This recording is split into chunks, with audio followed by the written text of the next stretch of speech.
नमः ॐ विष्णुपादाय कृष्णप्रेष्ठाय भूतले श्रीमते भक्तिवेदान्ता स्वामिन्निति नामिने नमस्ते सारस्वते देवे गौरवाणी प्रचारिणे निर्विशेष शून्यवादी पाश्चात्यदेशतारिणे. Hare Krishna everyone. So we are about to start chapter 4. But I think this is a good place where we can pause and just have a brief recap in a very summarized form of the first 3 chapters before we actually start the 4th chapter. So there are 18 chapters, 700 shlokas of Srimad Bhagavad Gita. We have just completed the first 3 chapters. So chapter 1 has 46 shlokas. Chapter 2 has 72 shlokas, which is the second longest chapter in the entire Bhagavad Gita. And then third chapter has 43 shlokas. The title of chapter 1, the one that Prabhupada uses, is Observing the Armies on the Battlefield, which in Sanskrit is called Sainya Nirikshana Yoga.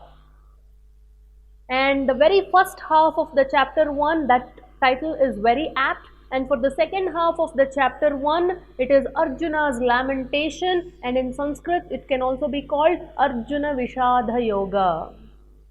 So in the first half of chapter 1 there is the diplomacy of Duryodhana that comes to the foray, and even before that we really dive deep into why Dhritarashtra speaks the very first shloka of Srimad Bhagavad Gita, all the inherent meanings, how he epitomizes the material love, and on and on and on.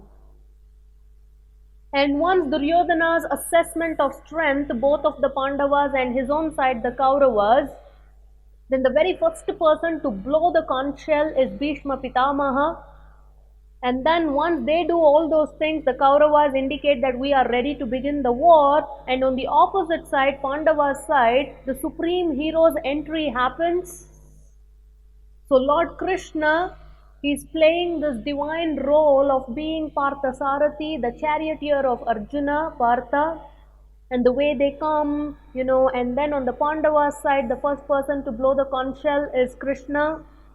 His conch shell Panchajanya, Devadattam Dhananjayaha, and Bhima blows his conch shell Poundram. So on and on, everybody blows their conch shells, and the Bhakta Vatsalyata of Krishna comes to the foreground, because Arjuna instructed Krishna, telling that Senayor Ubhayor Madhye Ratam Sthapaya Me Achyuta. And Krishna obliges, he places the chariot right in front, and just when everybody was thinking the war is about to begin, Arjuna is going to take out his Gandiva and the arrow and shoot the arrow at the Kauravas, something completely different happens.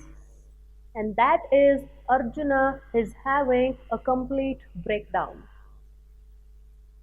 And the primary reason for his breakdown happens to be Swajana, because it's all his people who have gathered, and it just dawns upon him that he is supposed to kill these people who are his people. So he goes on to give 5 different categories of reasons as to why he does not want to fight. The number 1 category was his Karunya, compassion. And number 2 was enjoyment. How could he enjoy when everybody that he wants to enjoy with are dead and gone? And number 3 is fear of sinful reactions. And number 4 was destruction of family and family traditions. And the 5th category of reason, which is confusion, that comes in the first part of chapter 2. The first 4 categories are covered in chapter 1. And at the end of the chapter 1, the conclusion is that Sanjaya is narrating to Dhritarashtra, who is sitting back in Hastinapura, saying that Arjuna, who stood up with the intention of fighting and looking at everybody that gathered, instead of fighting, he sat back down, which indicated that he was in no mood to fight. And chapter 2, the title that Prabhupada chooses is Contents of the Gita Summarized. So which is very apt, because in the 72 shlokas of chapter 2, Krishna pretty much gives the entire Bhagavad Gita.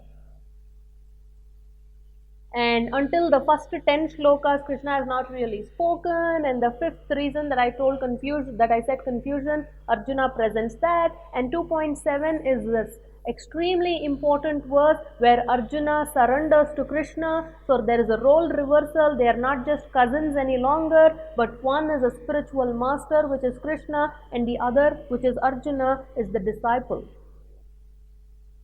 So Krishna immediately assumes this position of spiritual master. He chastises Arjuna. In the 20 broad elaborate shlokas, he describes Sankhya Yoga, the analytical study of the body and the soul, and he goes on to talk about so many different things actually, and it ends with Krishna talking about the characteristics of a spiritualist, Sthita Prajna.